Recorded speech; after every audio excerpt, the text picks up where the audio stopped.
Thanks for checking back into the writer's room. Whoa, a little bit of a dramatic update for you guys. Unfortunately, it's kind of a sad sort of episode today because it's looking like this might be the last episode. I know it's a pretty short run, and I apologize in advance for that. It was still a really, really cool episode. We talked about quite a few interesting things, and I'll talk a little bit about some of the dilemmas of actually group creativity, so we'll kind of get into that in a second. We're developing that idea exist for sort of a short run 8-episode series, that kind of a thing. It was part of an overall sort of project idea of mine. One where not only was the project specification open-ended, but the narrative structure was open-ended as well, allowing for a lot of creativity and leeway and things like that. But what I will do, because we did discuss the first 15 pages or so, what I'll do is I'll continue. It will no longer really be in context of a writer's room, but I'll just continue to call it that so you guys know where to find me. And I'll sort of button up maybe another 4 or 5 episodes, guys. I'll take you through my process in terms of how I would approach, first of all, boarding the thing out. So that might be interesting for you guys. How would I, with my experience as a storyboard artist, how would I begin the shot design process in terms of what's written on those 15 pages, right? So I'll likely be using Toon Boom Storyboard Pro, but really, any kind of digital drawing, well, any kind of drawing will suffice, right? Toon Boom Storyboard Pro is only my preferred weapon of choice. But truth be told, I generally start the boarding process inside of Photoshop anyway, on one great big huge canvas, right? So I'll walk you through that process. You guys might be interested in some of my sort of microsecond decisions and the entire creative thought process when it comes to shot design. Then I'll move on to previs. As some of you guys might know, I've spent a number of years as a previs artist as well. So I'll walk you through my experiences there. So I'll be taking a look at, this is where we start to get a bit more software specific, right? So primarily my weapons of choice are ZBrush and Cinema 4D. Now Cinema 4D, although I'm primarily a Maya guy, and a little bit of Houdini on the side, Cinema 4D is an excellent package to get into simply because they have a plugin called Cine Designer, which is awesome. So Cine Designer comes with a library of a crazy amount of movie lights, right? So everything from PARs to HMIs to Kino flows to you name it. Anything with the name ARRI, ARRI, yeah, that kit's got it, right? And cameras as well, tracks, dollies, etc. I can pull in a red camera, I can pull in all kinds of different cameras and sort of set them up. Cookies, gobos, whatever you can find in your grip truck, Cinema 4D will, or at least the plugin Cine Designer comes with. So we'll take a look at that.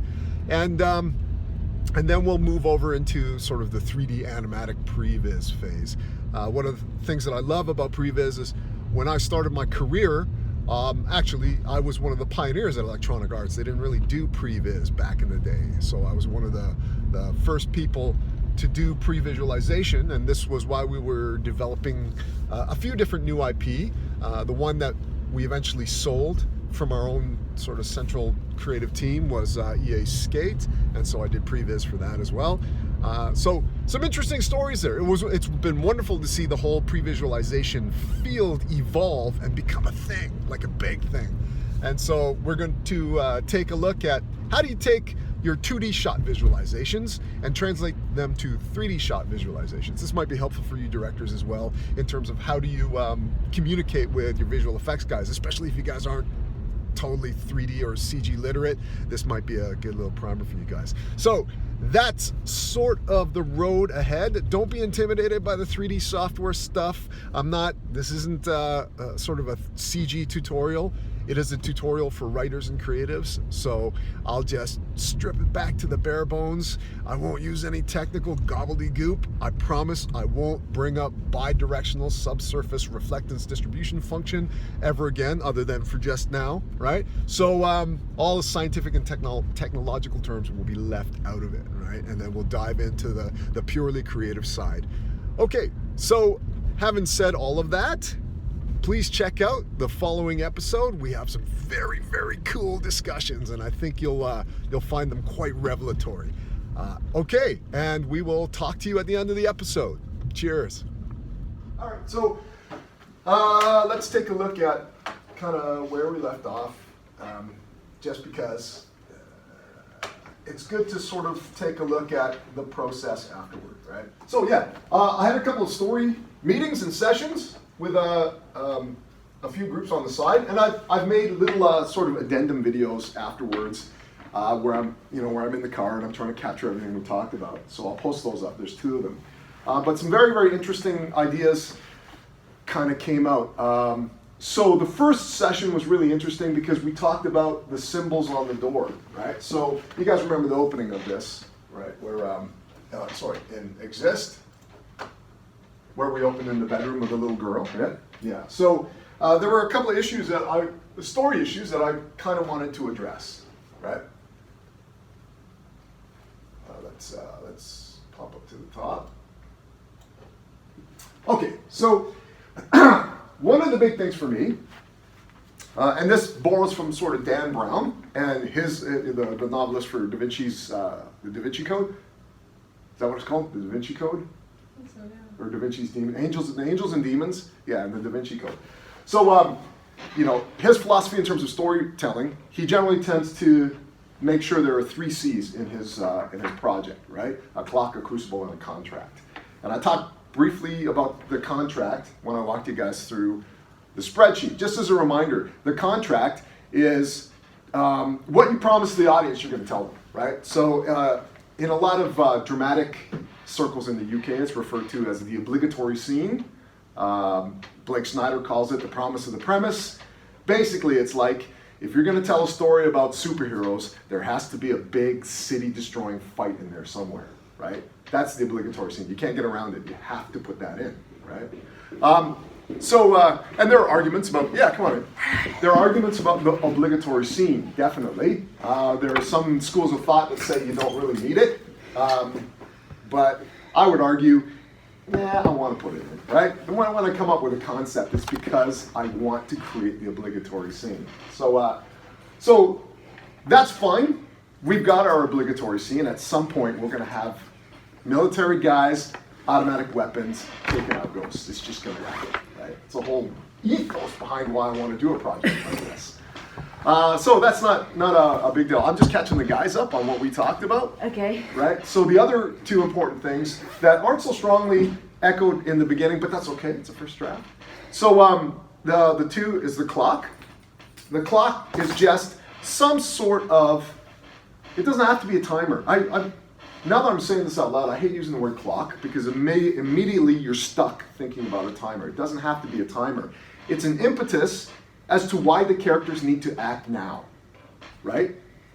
Because that creates drama. So for example, our 2 characters in the bedroom, why don't they just chill out and wait for the ghosts to, whatever, right? Why don't they, wait for reinforcements to come, right? Why does that guy have to take the girl out now by himself, right? They can chill out, kind of, wait. So that's one thing. So when I'm looking back at this and I'm going, well, there's not enough punch in this. There's not enough, it's just not, it's kind of cool in my head. I can see the visuals, but it's got to be more than just visual cool, right? It's got to be where the audience goes, whoa, and you want to grab the audience, hold them right in, and have them go, what the hell's going to happen next? The only way to do that is to give them a sense of desperation, a sense of immediacy, right? So that was one, that was the clock. The other is the crucible, right? Which I'll talk a little bit about later. But the concept of the crucible is, okay, we got all this bad crap happening in this block of flats. We got people being killed left, right, and center. Why don't they move? Like, ordinary people would just go, this place sucks. Let's go find another apartment, right? So I'll talk about those two. They're really, really kind of important. I'm watching this television series by Shonda Rhimes, and it's amazing. It's called How to Get Away with Murder. It's fantastic. Shonda Rhimes is a brilliant showrunner. She's responsible for Grey's Anatomy and quite a few other really high-profile television series. But with How to Get Away with Murder, it's basically about a law school lecturer and her group of students, and they start doing these live classes in actual cases, and then suddenly murders start happening. And some of them actually start killing kind of by accident, and it just starts to spiral out of control, and they're talking about, what are we gonna do? I mean, the body count's racking up here, and I'm sitting there going, why don't you all transfer to another law school? I think I'd do that, so I'm having difficulty sort of believing why they're all hanging out with that one lecturer, and why they keep congregating at the same house and getting deeper and deeper into trouble, right? So, that's interesting to me. So we'll talk about that whole crucible thing. It's something that I think I rarely used to think about when I first started writing, and I think it's an important element in creating drama. You have to give a sense that time is running out and your character is trapped. Wow, I say that out loud and I get goosebumps because it's a nice concept. It really kind of gets you excited. So the idea that was mentioned actually in the second meeting was this whole concept of, well, there's arcane symbols on the door. I'll talk about that in a sec because I don't really like the arcane symbols on the door. And some beautiful suggestions came up in my first meeting. But there was a suggestion that they're starting to fade, right? Like it's some sort of seal that's protecting them inside the room. I'm like, oh, that's interesting. Okay. And you'll find that this is my personality in creative meetings. I never dismiss anything out of hand. When somebody says an idea, for like a microsecond, I'm playing it out in my head, right? Every idea needs to be played out. No matter how stupid, has to be sort of, you got to try it on for size. So I'm sitting there going, and I'm trying to imagine the door, the symbol's starting to fade, and then maybe the dad's ghost fist breaks through, just to get the idea. This is a seal. Now that it's fading, boom, the outside world can start to come in. But I'm like, don't know. Wasn't really too sure about that. And one of the other guys suggested that maybe the room starts to disintegrate. And I'm like, ooh, I can really see that. Like it's kind of like burnt leaves or something. And it's just starting to, right? And you don't have to call it out. You don't have to say anything, right? Because you can just have that dialogue, right? Where he's looking around. He's like, listen, be carefully, love. We're just gonna go for a little walk, okay? Right? And he's doing this. I'm just saying this out loud, and I'm thinking this, but that's wonderful drama because we as an audience know they gotta get out of there fast, but the character knows he has to be gentle with the girl, otherwise they're not gonna get out of there. Right? He has to, if you ever deal with kids, if you freak them out, they're just going to stand in the spot. It's going to be twice as hard to get them to do anything, right? So that contrast, I think, I started to really play out in my head. And I'm like, wow, I think that's really, really cool. I started to see how I do it in Houdini and all this kind of stuff and how I'd render it out and blah, blah, blah. but yeah, and that's like a big bang visual straight up front, where you're also telling the audience, remember last time I said I'm telling the audience, it's about the human experience, the shot of the little girl. It's about military guys, shot of the soldier. And it's about the paranormal, arcane symbols on the door. And it's about kick-ass special effects, the room, right? So yeah, I started to go with that. But there's nothing that says you can't combine the two. So I'm like, okay, well, what if the symbols start to fade and then we see that, right? So yeah, we chased that idea down for a little bit. And I thought, well, that's quite interesting, right? And then somebody else. Here's the danger of dismissing something out of hand. So one of the other people in the class suggested that maybe the father was trying to protect the little girl, and he was responsible for the symbols, and then maybe he was part of the SAS military team, and that's why the military was there, because he's one of their members and stuff. And I'm listening, but I'm thinking in my head, I only got 4 pages, dude. The real story is, the real point of that scene is the body swap, right? You can get hung up on individual shots and individual scenes, and you can blow out the backstory and the detail and all kinds of, you can almost make an entire story out of a couple of shots. That's when you're getting distracted, right? But I still tried it on. I'm like, how how can we do that? I understood that his suggestion may not necessarily be about the father. It might be just this desire to find out how they got into that situation. Do you know what I mean? This is what I was saying before about you have to understand what your audience is keying on. What they say they're keying on might not be actually what they're responding to, right? So I knew instinctively that why he was suggesting that was just the desire to figure out what was going on. I mean, I have the father in the noose. It's not enough that he killed himself and then there are ghosts in the room. So I did explore the idea, okay, well, we can't, when the suggestion first came out that the father was responsible for the arcane symbols, I saw, the close-up shot, profile of the head and the door, and he's doing these arcane symbols. He's whispering in Babylonian something or other, and he's a little bit wild-eyed. But then it's like taking too long to do that. So you're adding shots to tell that story. Do you know what I mean? That, especially in a situation where I want to go from 6 pages to 4, I can't afford to add shots, right? So we have the camera shot that lands on the pile of vomit with the chair tipped over, and we go up and we see the father. So why don't we have the shot start on the door with the symbols, and we follow a paint trail. So in the pile of puke is like a can of paint, and we go up, and we see the fingers stained with paint, and then we go up and the father's hanging. Maybe. In my head, I think there's enough information there that the audience can make a connection, but they might not.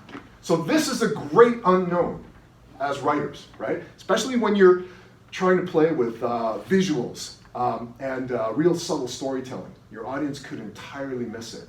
But then, and I'm walking you through all the micro changes of my thought processes, but then I thought, it's one of those subtle things, it doesn't matter if they get it. It's one of those things that they can get on second viewing and go, oh yeah. But it doesn't really interfere with getting to the body swap moment, if you know what I mean. So yeah, I'm chewing on that for a little while. I want to talk a little bit about the earlier suggestion about the arcane symbols being street graffiti, because the idea, and it was you guys that came up with that, was fantastic because it gave us an opportunity to investigate a little bit more of the story world behind the block of flats. Don't worry that I've got two contrasting ideas for the arcane symbols. The idea behind bringing both to the table is that we understand that maybe the audience might need a little bit more of an explanation of what that is, right? Remember, I just chucked it in. When I do a first draft, it's kind of like sketching. It's kind of like story doodling, right? So now we're going back and we're working on the details. I love this idea that the arcane symbols are disguised as graffiti, right? And feel free to jump in too anytime. But I think the point of it, we started talking about the kid with the Asbo face, the bully, right? It's a throwaway character, really, right? And then this idea that this kid is maybe responsible for all that graffiti art, right? And what it is it's a seal to protect people from the netherworld invading. And then the idea of, well, perhaps that's why he's a bully. Perhaps that's why he's angry all the time, because he's got the weight of this huge responsibility on his shoulders. And I chewed on that, but then the major problem I saw straight away is that the Asbo kid story steps on our main character story, right? So we got a main character who's got supernatural powers, and then we got another kid with supernatural powers. I wanted this kid the main character, to be surrounded by ordinary friends, right? That's the gateway for the audience to relate to the characters. But I just like that idea too much. Yeah.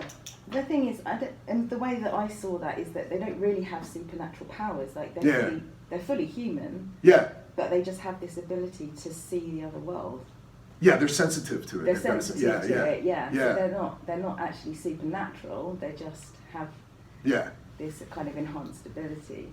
Yeah. So the interesting thing I thought about after our conversation was, we know it's sensitivity or something bordering on the supernatural, but the Asbo kid doesn't, right? He could just think he's crazy, right? And that contributes to his anger and rage and frustration, and do you know what I mean? And so to him, and we did discuss this, to him, he doesn't know what he's doing when he's doing the graffiti. Maybe he's got a vague idea, but not really, you know? And maybe he's diagnosed as schizophrenic. So we started diving too deep into this character, but I thought, you know what? It makes a great C story. So we can have that as a, you guys know what a running gag is? It's like a joke that appears at the beginning of a film and then it comes up every now and again when you've forgotten about it. It's that kind of a thing. So the Aswell kid could be a nice C story that comes up every now and again when we've forgotten about him. And then there's even a possibility that maybe Bale chooses him as a champion of sorts, right? Maybe. I'd rather put the kid in direct conflict with Bale. It's kind of like having Harry Potter face against Draco Malfoy. It doesn't work. It's got to be Harry Potter versus Voldemort. So I want to put the kid that's the main character against our big bad demon. So yeah, there's that, right? Maybe because the three of them are friends, maybe Bale tries to take the bully and influence him, and then part of the impetus of my main character is he's going to save this bully that he didn't even like to begin with. There's lots of different avenues we can sort of chase down, but the graffiti art was really, really interesting to me. So now I've got two competing kind of ideas, and what I generally tend to do is I don't pick one because we're not ready yet to pick one, right? So let's keep both of those kind of cooking on the back burner. The last thing I want to talk about is this idea. Have I forgotten anything, by the way? Do you think? No, but it was just to expand on that a bit. I was just walking. I was just doing some walkthroughs the other day for locations. So kind of filming some stuff and talking to myself like a nutter. Yeah, I get that too. Yeah. Yeah. And I was taking some of the graffiti down actually on SA1, which might not really be kind of grungy enough, but it was actually the graffiti itself gave me an idea, because there's kind of a lot of really symbolic stuff, and then they have these kind of like real images, almost like photographs of people. They're kind of black and white, and they sort of appear, pieces of them appear in this graffiti, and I thought, what if part of the purpose of the graffiti is that it kind of predicts something, it predicts an event, and it's kind of like a subliminal story that we can have going on, and we don't have to reveal that at the beginning of the series. There can just be like little clues building up to it throughout the series. Yeah, when you were saying that, I actually thought kind of the opposite. We could hide this nice Easter egg that anybody that gets killed or dies, they get memorialized in the graffiti somewhere. And it's one of those things that you don't pick up until third viewing. Actually, we could bring that back in like a later episode where all the people who have died who were in the graffiti, maybe the graffiti takes an active kind of role at some point. But yeah, no, that's very interesting. So I think there is a danger of spending too much time on just the arcane symbols and the graffiti. But if it starts to have a thematic connection, which is what it's happening now, then it's really worth exploring for a little while, right? I think the difficulty sometimes is being able to differentiate the fact that you're chasing down an idea because you're looking at the detail of it, you're looking too closely at it, or chasing down an idea because it's got thematic value to the story without being distracting, if that makes sense, right? So this is all really, really cool. The last point I want to talk about was the crucible idea. That was a very, very interesting conversation about, so in this block of flats, every apartment is a gateway to another section of Bale's hell or what have you, right? But with the crucible, what is the excuse for kind of none of the families or none of the tenants leaving the apartment? And my personal take on it, what I would like to see is that the reasons why the people stay need to be very human, very emotional, right? They don't leave because they can't, right? They can't afford it, or whatever it might be. They just can't leave. And I don't want it to be something like there's a big red barrier that they can't go through, right? It's got to be an emotional thing. And then these guys came up with the idea of maybe each of the apartments are their own personal hell. So perhaps the fact that perhaps what happens is when the demons come into our world, they take on our worst nightmare, or they take on our worst, I don't want to say worst nightmare because that's cheesy, but you know what I mean, our worst emotional They literally are cage. people's personal demons. Yes, they're personal demons, yeah. Whether it be alcohol, there could be an alcohol demon, or like something like that, something that reflects the biggest trouble that that particular tenant is going through. Which would explain why Bale takes over our main character's mother's body, because there's a chasm between the two of them in their relationship, loosely. So I'm just bouncing that around for a little while, right? So some really, really interesting stuff. And these kinds of ideas can just sort of rocket around and accelerate for a little while. And at some point, I also incorporate, Stephen King's philosophy. If you come up with an idea that you think is really cool, or you're not entirely sure, sit on it for a bit. If you've forgotten about it, it wasn't very good. But if you keep coming back to it and back to it and back to it, then it's something that needs to be explored. So it's been a couple of days, but the concept of the symbols needing some sort of explanation has come back. It keeps coming back. So I think it needs to play some sort of a role in the overall story, right? But that's why I thought that it would be cool, because you were talking about like the building itself being like a hell mouth, like a gateway to hell. Yeah. And like that's why it's been controlled. It's been controlled with all these symbols and things. And I had an idea that maybe he'd learned that from somebody else. Like I had this idea about he's learned it from watching an old man, but because he can literally see these demons, he's realised that what the man is doing isn't just graffiti, it's not painting. It's actually protecting something. Yeah. And then the guy realises that he also knows that, and he tells him to learn it, to watch it. Yeah. So he kind of has this thing, and that maybe that's why he's so angry, because he's like genuinely afraid. Like he's the only person that can see it. And that's a good idea that you had. Like, does he genuinely think this is real, or is it in my head? But either way, like he feels compelled to do it. Yeah, absolutely. There's something else that we need to figure out as well, and it's an important question. It's sort of related to the whole crucible idea, and something. I don't know if I've learned it somewhere, but it's my own kind of thing, right? And that is, for the central villain, how have the planets aligned to allow Bale to enter now? And it's always the question with things like alien invasion or some sort of attack.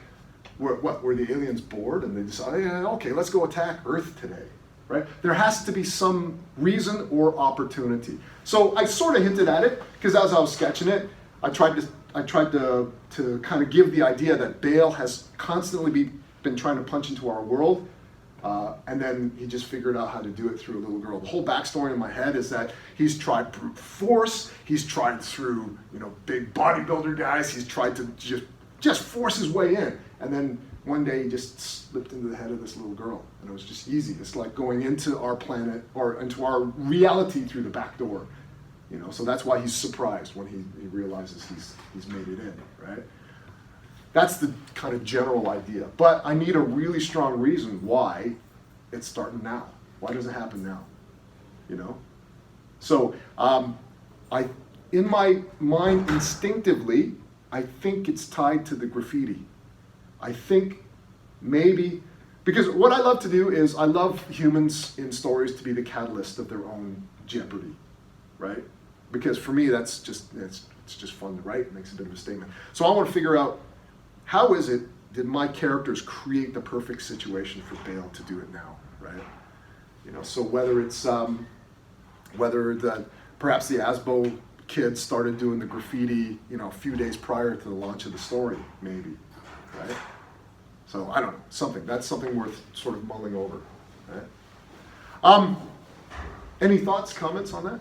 No? Maybe it's like, it's just this, it's been this ongoing kind of battle of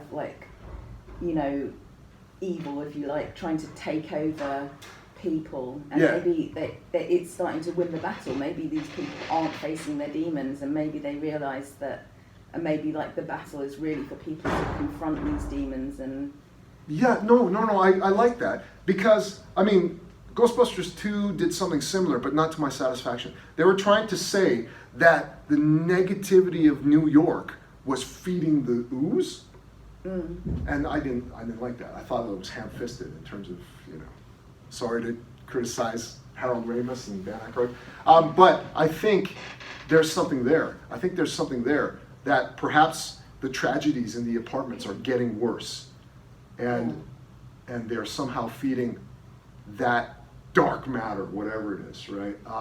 So I'm thinking like Sixth Sense level of just like bad, and it's like with each bad, humanity, and like humanity's like sort of taking the evil, if you like, is like this vessel for evil on Earth. Yeah. And it's kind of, So in my head, I'm thinking, well, is it coincidence that everybody's acting really crappy towards each other in all these different apartments? What is it? So, yeah. So very, very interesting. So that's another one I'm going to jot down. I think is really, really good. But now we're starting to dig a little bit too deep into the story world. So I want to take a step back, sort of walk you through kind of what I was thinking. So as I'm mapping this out, it's pretty much identical, this particular episode, this template, as the scenes template. It's identical. I've just changed the headings. So I'm looking at season 1, and roughly act 1 of the season would be episodes 1 to 4. So here's how much I freeform my ideas, right, to try to figure out a good opener. I had one opener idea with an old Welsh candlestick. I had this visual in my head of 3 kids telling a story around a single candlestick, perhaps in an attic, and there were 4 shadows casted on the walls. I'm like, oh, that's kind of cool. Okay, there's something there, but it wasn't, there's military guys and et cetera. It wasn't punchy enough. What I do is I take that opener, I put stars around it to tell myself I'm going to use that for another episode, right? So that's the wonderful thing about this premise. It's so open-ended that, because each of them are unique stories, it gives us loads of creativity, right? So there was another one. I started, I was influenced by the League of Legends trailer, so I wanted to play with this idea of a wind-up toy being placed on the ground,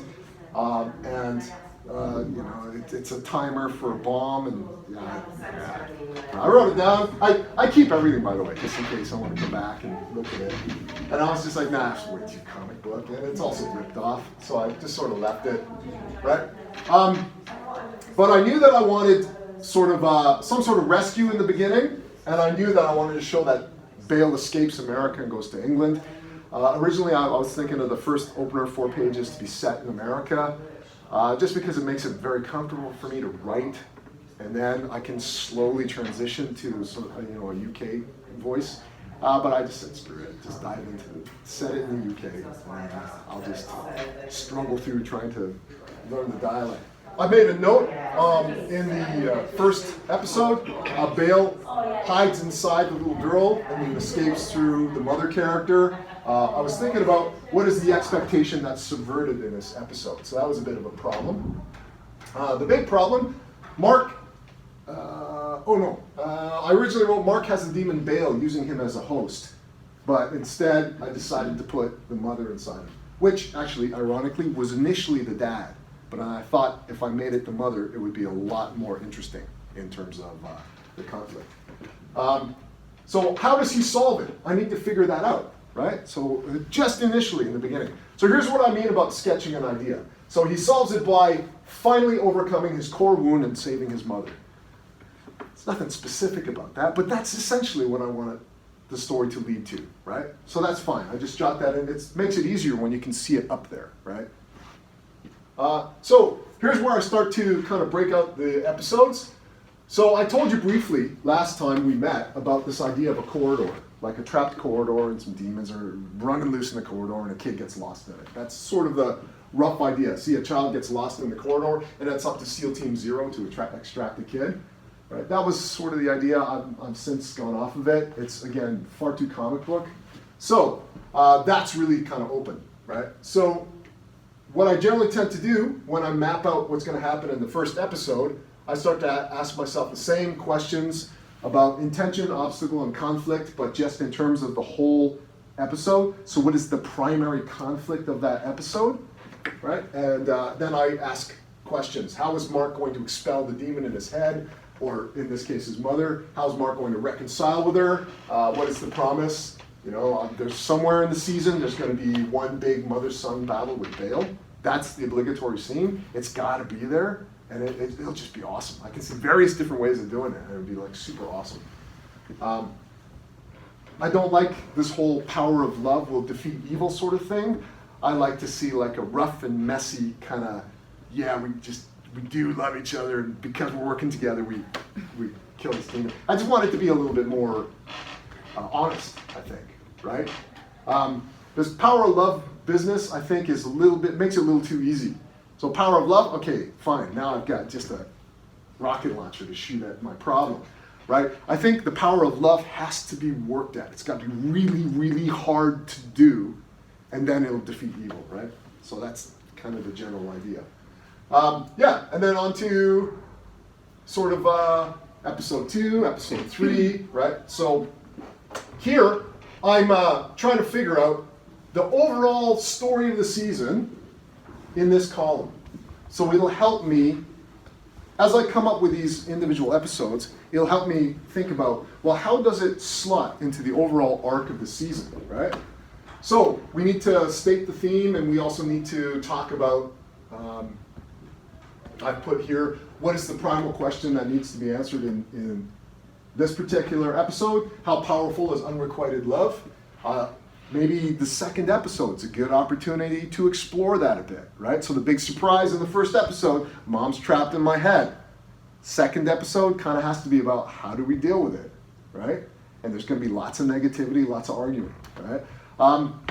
But at the same time, I want to subvert expectations. So I don't want it to feel like it's that cliched scene that everybody knows is coming. So it's sort of a difficult thing to sort of comprehend. So the best way around it is if I put this in every single episode, I can step back and I can ask myself those questions. Am I progressing the season so that am I answering all the questions people know are going to be answered anyway? I'll give you an example, right? So when I saw the opening episode of Lost, I was like, all right, they're going to have the scene where they're fighting over food. They're going to have the scene where somebody's hiding medication. They're going to have the scene, you know what I mean? You just already know there's going to be some requisite scenes. And this is something that I kind of want to try to stay away from if I can, right? So that's how I'm thinking when I'm trying to map this out. And literally, I haven't really done anything other than a second or third pass on this. The third episode, I've made this point of let's show the mother on a solo mission in the third episode, maybe, which we can't do now that I've put the mother in his head. But we need some sort of, I think the third episode might be a good, at least part of it, a good opportunity to show the mother doing her thing, whether it's a flashback, although I hate flashbacks, but something that, it's like we've introduced the story, we've introduced the main character, they've solved 2 problems already, now let's talk about mom, right? So the third episode, I've got that. It's a wonderful opportunity. So why would I tell the story that focuses on the mother? It's more, not just about character revelation, right? So we follow the mother, we see her making sacrifices, maybe she has a secret that the son doesn't know about, and the audience goes, holy crap, that's what that's all about, right? And then we're watching, and then she successfully completes her mission in the flashback, then we fast forward to present day, and the ending scene is, I'm losing cohesion, right? So what that episode would be designed to do is get the audience completely involved in the story of the mother, and then when we pop back into our main storyline, she's starting to break down, right? You know, like the Marty McFly starting to disappear thing, right? So, yeah, I mean, this is the one thing I love about being a writer and a creative. It's just like you're taking your audience down this rosy path. You know, you're going to like this mother character. Well, guess what? Boom, she's going to die, right? So that kind of contrast I love, right? So yeah, the premise for the third one was really good for me. I don't like the premise for the second one, but the second episode premise, always hard to do. How do you follow up the pilot? Really, how? You know, so that bears a lot of discussion as well. And then the fourth episode, I call the Dollhouse, because I want the fourth episode to be a statement on family life. So whether one of the apartment tenants have, maybe there's kids in it and they're playing with a haunted dollhouse of some kind. But the reason why I wanted to do that is because the third episode, okay, I talked about the mother. Fourth episode, let's introduce the place a little bit more. I mean, the main character's still in there. We still got guys fighting ghosts, but it's kind of subtly more about the building. Do you know what I mean? So the dollhouse opening would be sort of a counterpoint or a metaphor for the story about to unfold inside the apartment.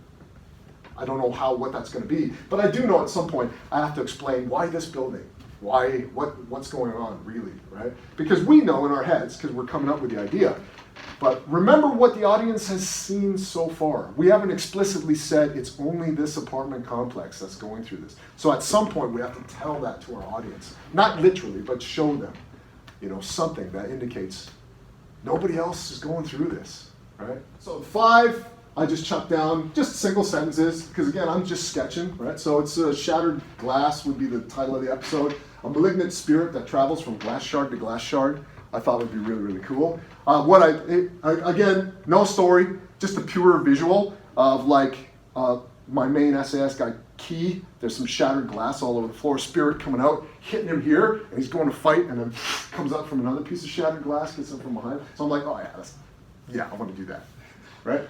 So, but I need to put a really good story around it, of course. So, so this is an episode where you kind of reinforce the values of the characters and reinforce the values, right? Just, I suppose, a reminder of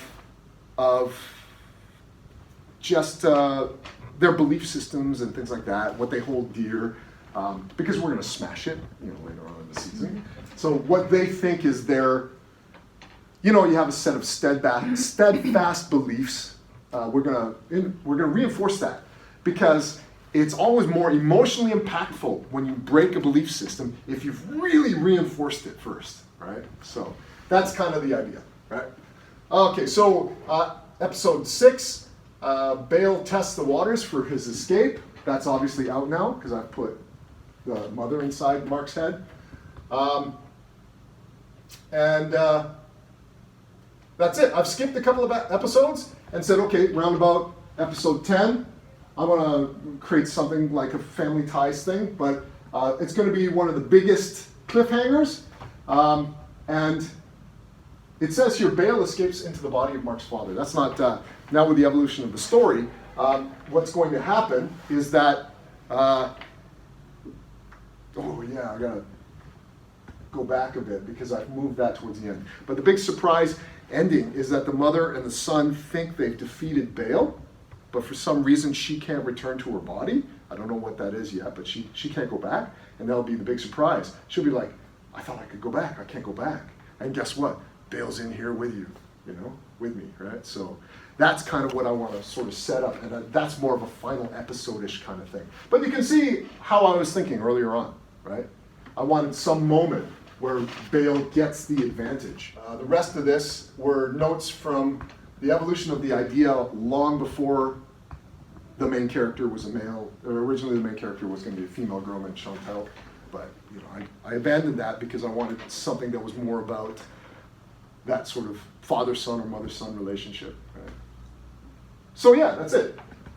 Generally what I would do, let's say we were going for the next 3 or 4 hours, I'd sit there, put this up on the wall, and we would sit there with Post-it notes and go, okay, let's come up with episode ideas inside of this framework. Right? And then that would be your assignment, sort of, not assignment as in academically, but as writers, it'd be like, okay, we'll meet back tomorrow, but for the time being, you guys each have your episodes and start to map it out, right? So that's it, that's the process, kind of in a nutshell. I will kind of make an addendum, also for the benefit of the video. I haven't actually been part of any television series writers' rooms per se. I've had storyboard room, creative room meetings with writers, and we've bandied about the same sorts of things. And I checked with some colleagues of mine, and they're just like, yeah, writer's room is pretty much identical, except without all the pretty pictures. Okay. So that's what gave me the confidence to try this here, even though I've never done it before. So bear in mind that a lot of how I'm approaching you guys is what I would do with a team of storyboard artists and, I guess, by proxy, writers. Right? Okay, guys, there you have it. Sad day, last episode. Well, for now, I'm going to take it out of the group setting and see if I can continue for a little bit longer, because there's still some theory that you guys might find interesting. But yeah, I definitely had fun. It was a lot of fun. I was very passionate, and everyone was super creative, which I'll talk about in just a sec in terms of how there are some potential pitfalls to be avoided. But I think the fact that there was a lot of creative ideas flying around meant that people were into it. This is why when I take a sort of a leadership role, and it's advice that I pass on to all you guys if you end up in charge of a creative team, this is why I sort of highly respect my responsibility to keep people inspired. I have tried the other way, believe me. You know, you can, when you're in production and you're on a crunch time, approaching a deadline, you can either be the hard ass, I've tried that, doesn't really work. You can be the, Mr. Serious face, emotionless, kind of. A lot of people would probably say that's my default state. I do tend to do that a lot. I go into Vulcan mode, and I find that that works quite well because everybody puts on a professional veneer and they go for it. There isn't they know the deadlines are looming and they kind of put their hat on and put their head down and work, right? So that's worked quite well, but I still don't like that, right? So one of the things I really enjoy is this kind of just inspiring people, right? Now, I'm sort of careful because, I don't want to go the total McGee. Apparently McGee is like that when he's on set. He's just a complete energy ball and things like that. Yeah, I like to find a good mix between the two. But definitely not the hard ass. And I think that's what people generally tend to believe they have to be with a creative team. And no, you don't, right?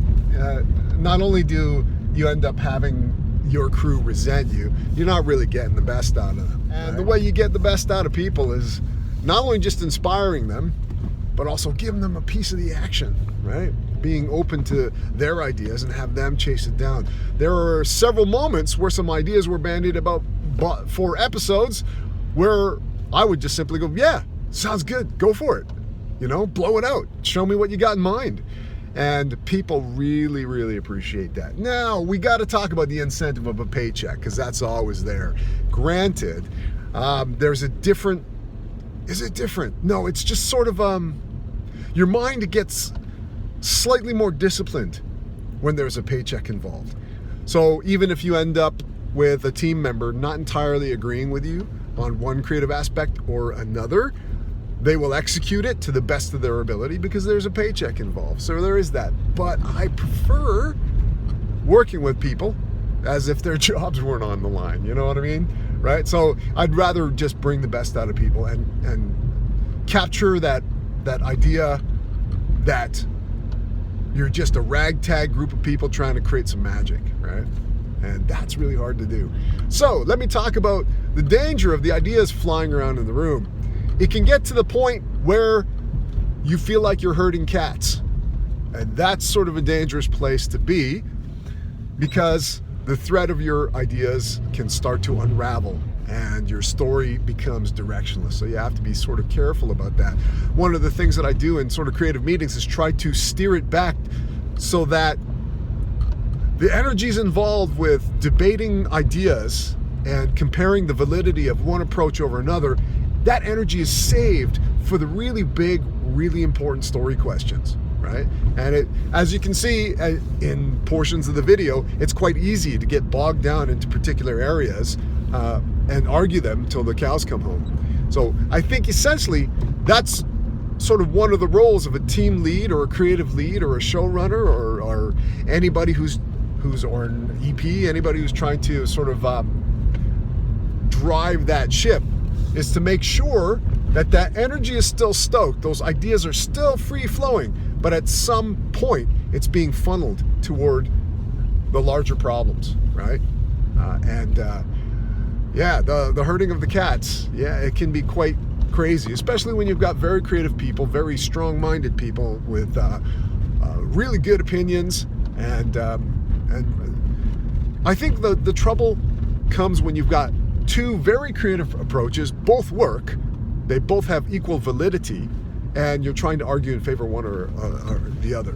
And if both creative ideas work relatively well, that's when the arguments start to kind of occur.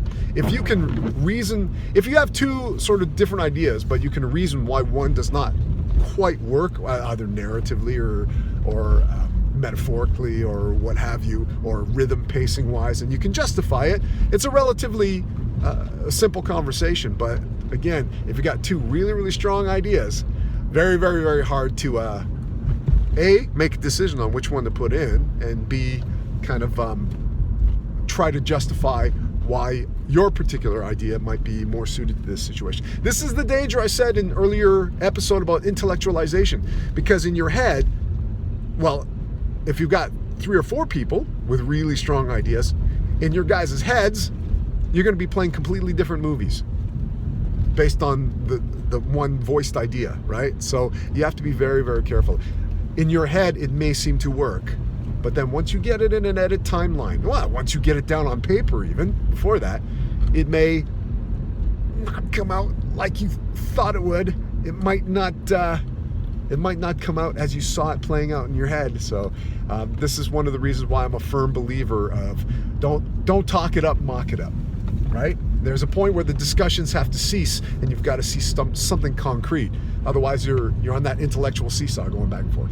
Okay, so I went on longer than I planned to, but just a few closing thoughts, more centered around what it's like to sort of be in a team creative collaborative situation. Next episode, we're going to go to thumbnails, and I'll talk a little bit about shot design. So I hope you guys stick around and check that out.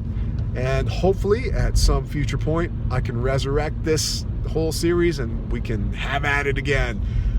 That's in my nature when it comes to story. No matter how many victories or defeats I suffer, I just enjoy battle. So we'll be back here talking to you guys again. You can be sure of that. Okay, talk to you later.